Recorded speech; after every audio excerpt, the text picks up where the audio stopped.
Imagine driving through a downpour at 3 a.m., soaked to the bone and completely drained.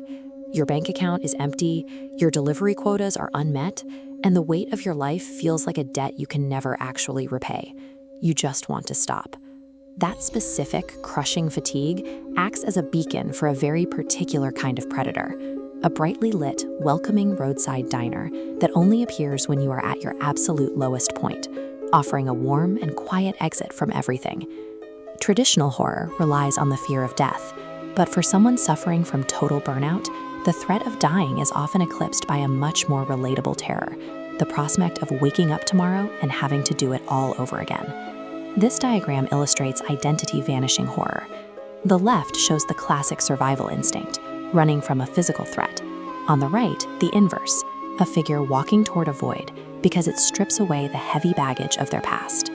In a culture of constant hustle, the most effective monsters don't need to hunt. They simply wait for their victims to get tired enough that they finally choose to sit down and stop trying. We see these mechanics in action within a leaked voice memo from a man named Mahad. Mahad was a young Swiggy delivery driver in India who pulled over during a massive storm to seek shelter. Swiggy is one of the world's largest on-demand food delivery platforms, where drivers often face intense pressure and razor-thin margins. The audio places him inside the last stop Dhaba off NH24, a major highway connecting Delhi to the surrounding regions. The rain is relentless, the door won't open, and his phone battery is dying at 9. He records this memo because he is struggling against the sudden, terrifying relief of being spoken to like someone with no past and no failures. The diner's first move is to dismantle the victim's internal clock, separating them from the flow of the outside world. This visualization shows the massive gap between Mohad's perception and the physical world. While Mohad believes he has been inside for 2 hours, his phone receives a voicemail from his wife, revealing he has actually been missing for 3 days. This creates a liminal bubble, a space where the laws of time and space are suspended to sever a person's ties to their social reality. Once you are inside this loop, your outside life begins to feel like a distant memory. The worried wife and the demands of the job become abstract noise that doesn't matter as much as the warmth of the booth. With the victim disconnected from objective time, the version of themselves that exists in the outside world begins to lose its psychological grip. They are now primed for a new reality. The diner's hospitality is its primary weapon. This starts with a simple, unsolicited gift of hot chai, an act that lowers their guard. The name Arjun is offered as a reprieve. The waiter presents it as an invitation to set down a heavy load, suggesting that as Arjun, Mohammed can finally walk away from the debts and the 3 a.m. shifts. This diner operates on a policy of custody rather than theft. It offers to hold on to your broken identity so that you are free to adopt a fresh one that doesn't hurt as much. The promise of a room with no rent and no questions is the final incentive.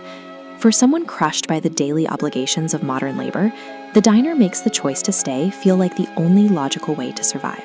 When every interaction is framed as a kindness, a hot drink, a clean room, a fresh start, the victim stops looking for the trap. The dismantling of their life is disguised as a series of welcoming favors. In the final minutes of the recording, Maud finally asks what becomes of the person he used to be.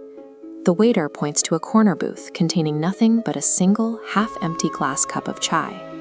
He tells Maud that the man who sat there yesterday, the man with the wife and the job, is already gone. The logic is absolute. The version of Maud who felt responsible for going home simply ceased to exist the moment he accepted the possibility of being someone else. This horror operates on a frequency of regret. It bypasses survival instincts and goes straight for the exhaustion of a person who feels they have already failed at being themselves. The audio log cuts out as the battery dies. The last thing we hear is the waiter approaching the table to call him Arjun one last time. Maud whispers his final admission into the phone. The waiter called him Arjun, and he almost answered. This is the definition of consensual horror. Maud is held in place by his own relief. The locked door is an afterthought, compared to the overwhelming pull of finally being allowed to disappear. The story leaves us with a chilling question about our own resilience.